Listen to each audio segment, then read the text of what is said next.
Hello दोस्तों, मैं जानवी और मेरा 72 बीपीएससी का एग्ज़ाम है जिसकी मैं प्रिपरेशन कर रही हूँ, जिसमें मैं घटना चक्र को पढ़ रही हूँ।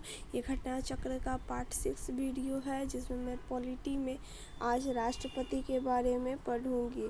ठीक है, तो राष्ट्रपति का एक ट्रिक है जिसको आप सब जानते होंगे। पकाने को का दूध सो पकानी को का दुई यो द स और ये म ये है। जैसे प से राष्ट्रपति का पद अनुच्छेद 52। ठीक है। का राष्ट्रपति का कोटा सॉरी राष्ट्रपति का कोटा नहीं, कार्यपालिका का प्रधान जो कि नाम मात्र का है, कार्यपालिका का प्रधान। नी से निर्वाचन। क से कोटा। का से कार्यकाल। दू से दोबारा निर्वाचन। मो से नहीं यो से योग्यता। द से दशा। स से शपथ। म से महाभियोग। ठीक है, ये है जिसमें देखिए प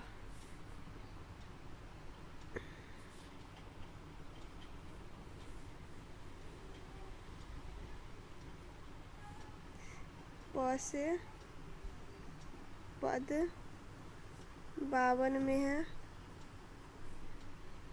क से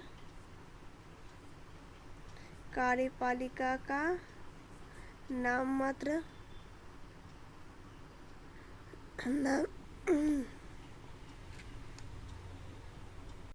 नाम मात्र का प्रधान अनुच्छेद 53 में है।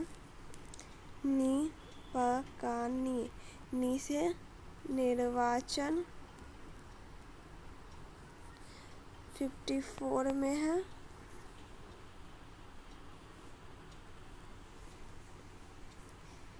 को से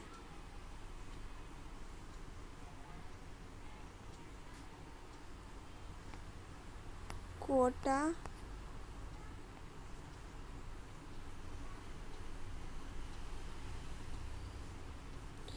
55 में है। क से कार्यकाल 56 में। दू से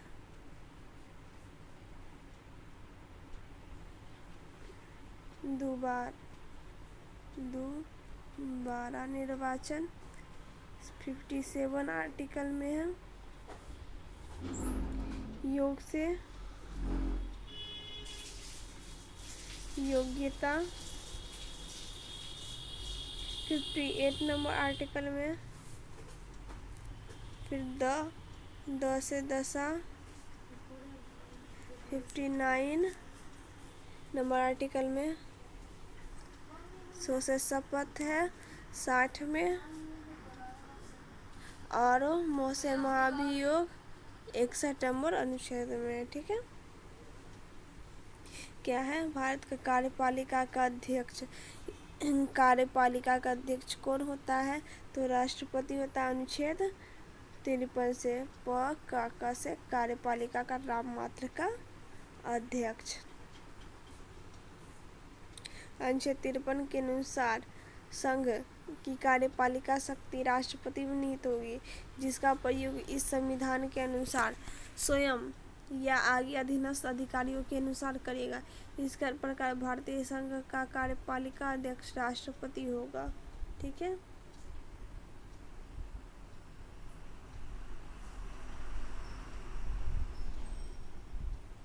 नेक्स्ट क्वेश्चन बोला संविधान द्वारा केंद्र सरकार की कार्यपालिका शक्ति निहित होती है, राष्ट्रपति में निहित होती है, लेकिन नाम मात्र के लिए।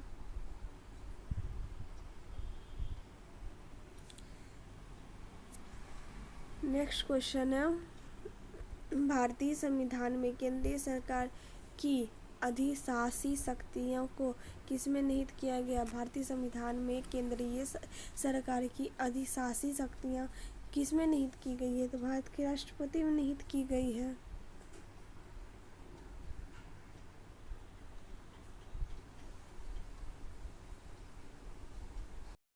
राष्ट्रपति क्या होता है? संसद का हिस्सा नहीं, गलत। संसद का 3 हिस्से हैं, जिसमें लोकसभा, राज्यसभा और राष्ट्रपति है। तो ये तो है, संसद तो है, संसद का हिस्सा है, तो हाँ है। संसद का हिस्सा होता है, संसद में बैठता है, संसद में बैठता है नहीं, संसद में नहीं बैठता है। संसद में वोट दे सकता है नहीं, संसद में वोट भी नहीं दे सकता है।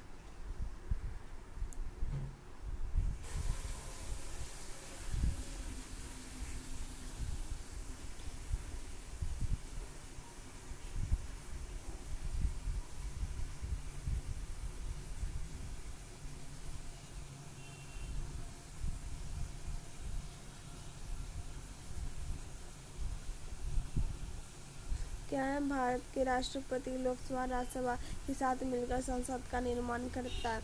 इस प्रकार वह संसद का अभिन्न अंग है। गौरतलब है कि ध्यान देने योग्य है कि सरकार की संसदीय व्यवस्था में कार्यपालिका अपनी नीतियों एवं कार्यों के लिए विधायिका के प्रति उत्तरदायी होती है। संसदीय सरकार को कैबिनेट सरकार या उत्तरदायी सरकार या सरकार के वेस्टमिंस्टर मॉडल भी कहा जाता है। ठीक है।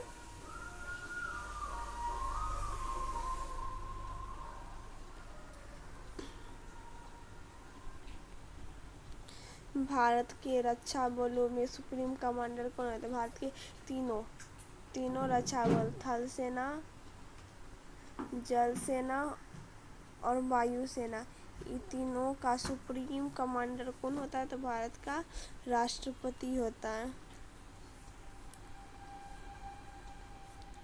भारतीय सशस्त्र सेनाओं की सर्वोच्च कमान भारत के राष्ट्रपति के पास होती है। राष्ट्र की रक्षा का दायित्व मंत्रिमंडल के पास होता है। इसका निर्वहन रक्षा मंत्रालय से किया जाता है। ठीक है, नेक्स्ट देखते हैं।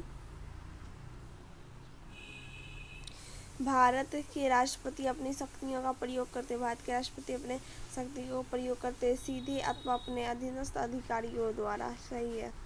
राष्ट्रपति अपनी शक्तियों का प्रयोग करते सीधे या अपने अधीनस्थ अधिकारियों के द्वारा, मंत्रियों के द्वारा। गलत। प्रधानमंत्री के द्वारा नहीं, मंत्रिमंडल के द्वारा। इन सब को मिला दे तो भले बोल सकते हैं, इन सब को मिला सकते हैं तो भी, तो इन सब का मिला के ये एक लाइन पूरा हो गया, तो हम इसी एक लाइन को चुनेंगे, यानी ऑप्शन नंबर ए सही है। भारतीय संविधान के अनुसार भारत का राष्ट्रपति अनुच्छेद 52 होगा। अनुच्छेद 52 से भारत का राष्ट्रपति होगा। संघ की कार्यपालिका शक्ति राष्ट्रपति में निहित होगी, 53 में कहता है। और इसका प्रयोग इस संविधान के अनुसार स्वयं या अपने अधीनस्थ अधिकारियों के द्वारा करेगा, अनुच्छेद 53 का 1 कहता है। राष्ट्रपति, भारत का राष्ट्रपति कितनी बार चुनाव का पात्र है? तो कितनी भी बार, कई बार बन सकता है राष्ट्रपति। भारत में सिर्फ ये भारत में ऐसा कानून व्यवस्था है कि भारत में राष्ट्रपति एक ही व्यक्ति राष्ट्रपति कई बार बन सकते हैं, लेकिन अमेरिका में ऐसा नहीं। अमेरिका में मात्र 2 बार बन सकते हैं।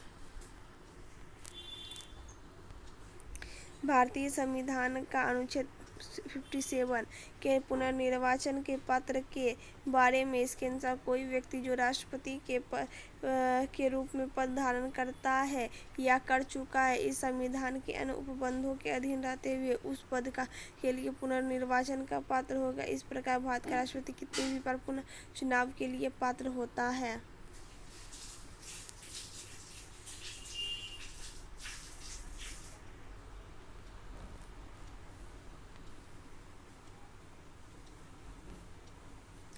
भारत के राष्ट्रपति के चुनाव मंडल के पास कौन सम्मिलित होते हैं? भारत के राष्ट्रपति के चुनाव मंडल में कौन सम्मिलित होते हैं? राज्यसभा के सभी निर्वाचित सदस्य अकेला नहीं, लोकसभा के सभी निर्वाचित सदस्य अकेले नहीं, राज्य विधानसभा के निर्वाचित या चुनाव में कौन सा शामिल होते हैं? देखिए, राज्यसभा और लोकसभा के निर्वाचित सदस्य होता है, उनके साथ साथ विधानसभा के सभी नहीं है बल्कि विधानसभा के निर्वाचित सदस्य, इन तीनों के केवल निर्वाचित सदस्य, इन तीनों का निर्वाचित सदस्य राष्ट्रपति चुनाव में भाग लेते हैं। संसद के दोनों सदन के निर्वाचित सदस्य एवं राज्य विधानसभा के सभी निर्वाचित सदस्य भाग लेते हैं। ठीक है।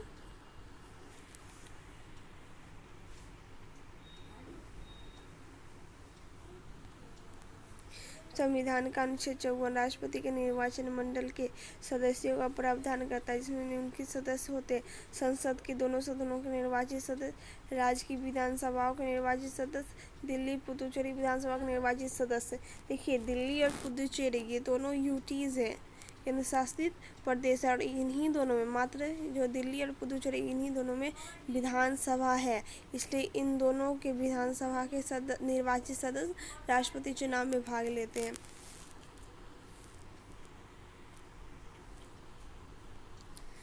इन दिल्ली पुदुचेरी विधानसभा के निर्वाचित सदस्य किससे भाग लगते हैं? 70वें संविधान संशोधन 1992 द्वारा अंतः स्थापित हुए हैं। ठीक है। राज्यों की विधान परिषद के सदस्य इन निर्वाचक मंडल में शामिल नहीं होते, क्योंकि जो राज्यसभा का राज्यों में जो विधान परिषद है ना, केवल 5 राज्यों में है, या केवल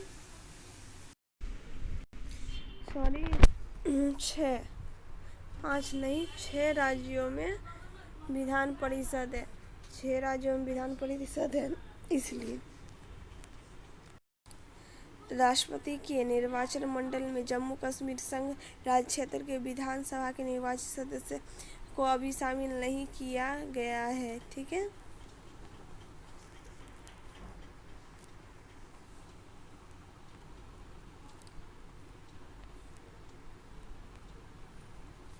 भारत के राष्ट्रपति का चुनाव किया जाता है। भारत में राष्ट्रपति का चुनाव किया जाता है राज्यसभा द्वारा, भारत की जनता द्वारा, संसद के दोनों सदस्यों द्वारा, संसद व विधानसभा द्वारा। देखिए, राष्ट्रपति का चुनाव तो करते हैं कौन? संसद के दोनों सदनों और विधानसभा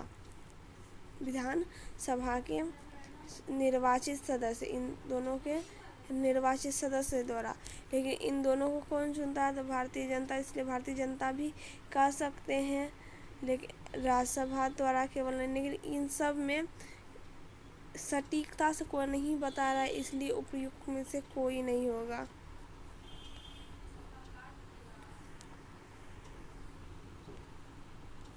भारत के राष्ट्रपति का चुनाव किया जाता है। भारत के राष्ट्रपति का चुनाव कैसे किया जाता है? निर्वाचन द्वारा, एकल हस्तांतरित मत द्वारा। देखिए, इन दोनों को मिला देना तो वो आंसर आता है एकल अनुपातिक मत प्रणाली द्वारा।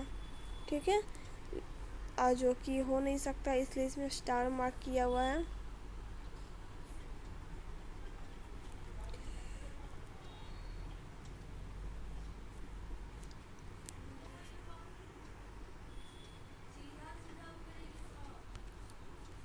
अनुच्छेद 55 के 3 के अनुसार राष्ट्रपति का निर्वाचन अनुपातिक प्रतिनिधित्व पद्धति के अनुसार एकल संक्रमणीय यानी कि हस्तांतरणीय मत प्रणाली द्वारा किया जाता है, यानी विकल्प बी और सी दोनों सही है, यानी बी और सी सही है, एक ऑप्शन सही नहीं है, इसलिए इसमें स्टार मार्क किया हुआ है।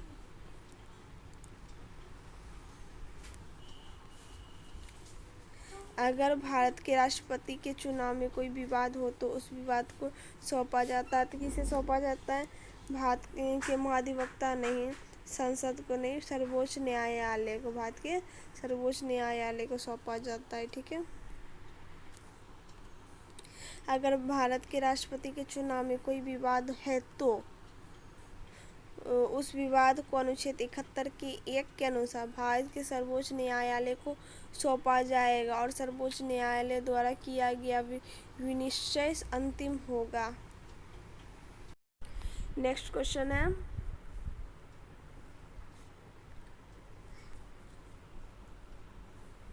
निम्न में कौन राष्ट्रपति के निर्वाचन मंडल के रूप में कार्य करता है लेकिन महाभियोग की प्रक्रिया में भाग नहीं लेता? देखिए, राष्ट्रपति का निर्वाचन कौन कौन करते हैं? राज्यसभा,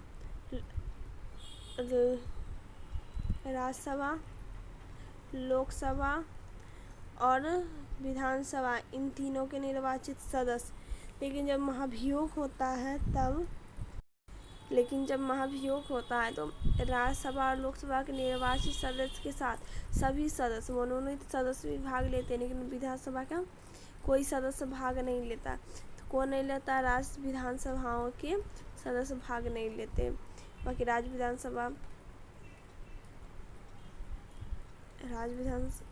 परिषद ये तो भाग ऑलरेडी नहीं लेता है, मतलब कि निर्वाचन में ही भाग नहीं लेते। राज्यसभा भाग लेता है, लोकसभा भाग लेता है, लेकिन राज्य विधानसभा के सदस्य सिर्फ निर्वाचन में भाग लेते हैं, महाभियोग में भाग नहीं लेते हैं।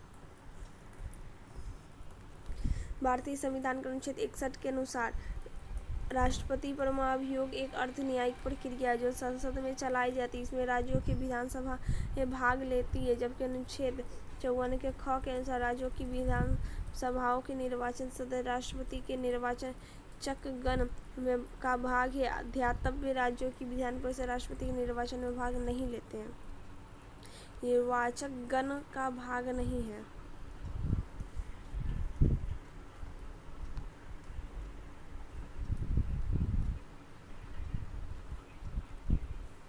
भारत के राष्ट्रपति के संदर्भ में निम्नलिखित कदमों पर विचार करें।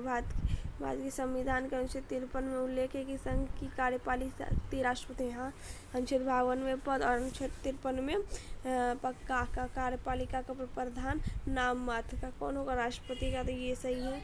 राष्ट्रपति अपने पद पर आसीन होने के बाद 5 वर्ष के लिए पद ग्रहण करेंगे। हाँ, ये भी सही है।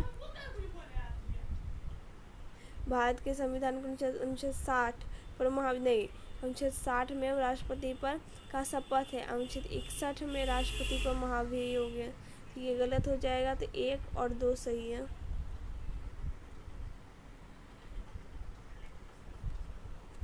राष्ट्रपति के संदर्भ में कथन। भारत के संविधान के अनुच्छेद 53 में उल्लेख है कि संघ की कार्यपालिका शक्ति राष्ट्रपति में निहित होगी। राष्ट्रपति अपने पद पर आसीन होने के बाद 5 वर्ष के लिए पद ग्रहण करेंगे। सही है। भारत के संविधान का अनुच्छेद 61 के अनुसार महाभियोग की प्रक्रिया के बारे में उल्लेख है। 3 गलत कथन, तीसरा कथन गलत है। ठीक है।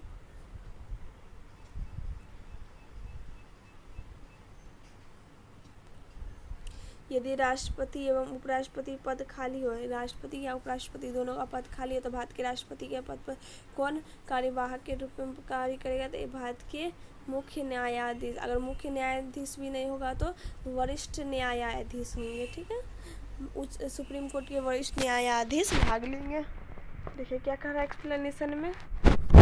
अनुच्छेद 65 के अनुसार अनुच्छेद 65 के अनुसार यदि मृत्यु, त्यागपत्र अथवा हटाए जाने की स्थिति में राष्ट्रपति का पद रिक्त हो तो पद का कार्य भार उपराष्ट्रपति संभालेंगे। यदि किन्हीं कारणों से उपराष्ट्रपति भी उपलब्ध नहीं हो तो उच्च न्यायालय के मुख्य न्यायाधीश या उसके रहने पर उसी न्यायालय के वरिष्ठ न्यायाधीश जो उस समय उपलब्ध हो राष्ट्रपति के कृत्यों को संपादित करेंगे। राष्ट्रपति अधिनियम 1969 के द्वारा सब कहा गया है।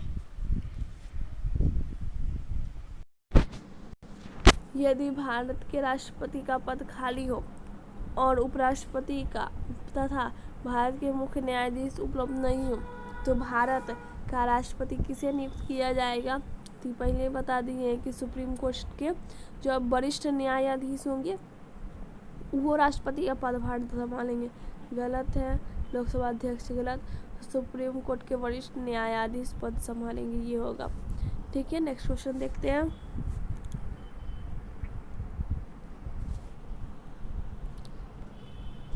भारत के राष्ट्रपति को उसके पद से हटाया जा सकता है किसके द्वारा? महाभियोग द्वारा। अनुच्छेद 61 में है। भारत के प्रधानमंत्री नहीं, लोकसभा द्वारा नहीं, भारत के मुख्य न्यायाधीश नहीं, संसद द्वारा। संसद में लोकसभा राज्यसभा है, दोनों के सभी सदस्य निर्वाचित हो या मनोनीत, इन सभी सदस्यों के द्वारा हटाया जाता है। अनुच्छेद 56 के खंड 1 और उपखंड ख के अनुसार संविधान का अतिक्रमण करने पर राष्ट्रपति को अनुच्छेद 61 में उपबंधित राष्ट्रपति पर महाभियोग चलाने की प्रक्रिया रीति से संसद द्वारा चलाए गए महाभियोग के माध्यम से पद से हटाया जा सकेगा। ठीक है, नेक्स्ट क्वेश्चन देखते हैं। भारतीय संविधान भारत के राष्ट्रपति को अधिकार नहीं देता। भारतीय संविधान भारत के राष्ट्रपति को क्या अधिकार नहीं देता है? राष्ट्रपति की नियुक्ति देता। भारत के राष्ट्रपति प्रधानमंत्री की नियुक्ति कर सकते, ये है। राज्य के मुख्यमंत्री की नियुक्ति नहीं, राज्य के मुख्यमंत्री की नियुक्ति नहीं करते। रक्षा बलों का सर्वोच्च कमांडर का होने का बिल्कुल राष्ट्रपति ही होता है। देश के किसी भाग में आपातकालीन स्थिति लागू करना, बिल्कुल अनुच्छेद 352, अनुच्छेद 356,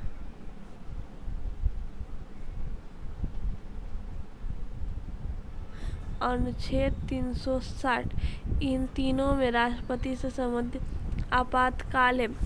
360 में वित्तीय आपातकाल है, जो कि अभी तक नहीं लगा है।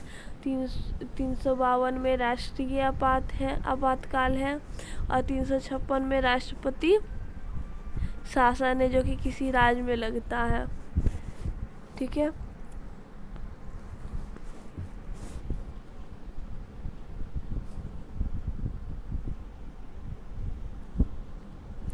अनुच्छेद 164 के अनुसार राज्य के मुख्यमंत्री की नियुक्ति का अधिकार राज्य के राज्यपाल को है, ना कि राष्ट्रपति को। नेक्स्ट क्वेश्चन देखते हैं। भारत के राष्ट्रपति को यह अधिकार नहीं प्राप्त है कि वह क्या है, क्षमादान करे, ये है अधिकार। सर्वोच्च न्यायालय के न्यायाधीश को हटाया जाए, गलत है, ये अधिकार राष्ट्रपति को नहीं है।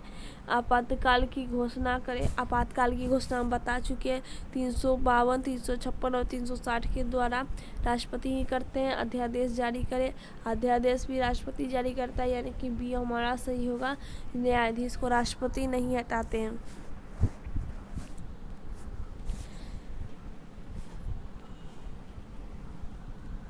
भारतीय संविधान के अनुच्छेद 124 के खंड 4 के अनुसार उच्चतम न्यायालय के किसी न्यायाधीश को उसके पद से तब तक नहीं हटाया जाएगा जब तक साबित कदाचार या असमर्थता के आधार पर असमर्थता पर ऐसे हटाए जाने के लिए संसद के प्रत्येक सदन अपनी कुल सदस्य की संख्या के बहुमत द्वारा उपस्थित मत देने वाले सदस्यों को कम से कम 2/3 बहुमत द्वारा समर्थित समावेश राष्ट्रपति के समक्ष उसी सत्र में रखे जाने पर राष्ट्रपति से हटाने का आदेश नहीं दे सकता, अतः विकल्प भी सही होगा।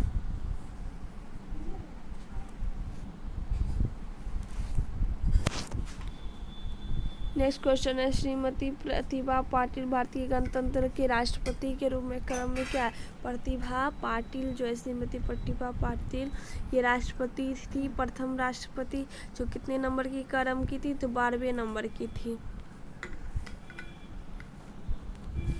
19 जुलाई 2007 को भारतीय गणतंत्र के 13वें राष्ट्रपतीय चुनाव संपन्न हुए, जिसमें 25 जुलाई 2027 को श्रीमती प्रतिभा देवी सिंह पाटिल ने व्यक्ति के अनुसार देश के 12वें राष्ट्रपति के शपथ ग्रहण की। तथापि कार्यकाल के अनुसार उनका क्रम 14वां। प्रतिभा पाटिल ने राष्ट्रीय जनतांत्रिक गठबंधन प्रत्याशी भैरों सिंह की शेखावत को पराजित किया। भारत की प्रथम महिला राष्ट्रपति थी। वर्तमान समय द्रौपदी मुर्मू है। नेक्स्ट क्वेश्चन देखते हैं। भारत के प्रथम राष्ट्रपति डॉक्टर राजेंद्र प्रसाद, जो कि बिहार के थे, बिहार के सीवान के जीरादेई जिला के थे। तो भारत के प्रथम राष्ट्रपति डॉक्टर राजेंद्र प्रसाद है, जो कि बिहार के थे। सबसे लंबा कार्यकाल डॉक्टर राजेंद्र प्रसाद का था, लगातार 2 बार राष्ट्रपति के पद पर रहे थे डॉक्टर राजेंद्र प्रसाद, जो कि बिहार के हैं। भारत के प्रथम राष्ट्रपति डॉक्टर राजेंद्र प्रसाद मूलतः बिहार राज्य से थे। उनका जन्म 3 दिसंबर 1884 को बिहार के सिवान जिले में हुआ था। 24 जनवरी 1950 से 13 मई 1962 तक भारत के राष्ट्रपति रहे थे।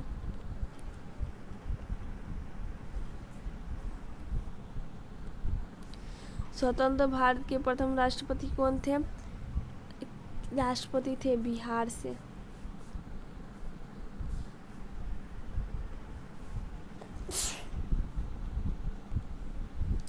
एक विधेयक जो संसद के में प्रस्तुत किया जाता है, कौन सी क्रिया के बाद अधिनियम बन जाता है? तो कौन सी क्रिया के बाद?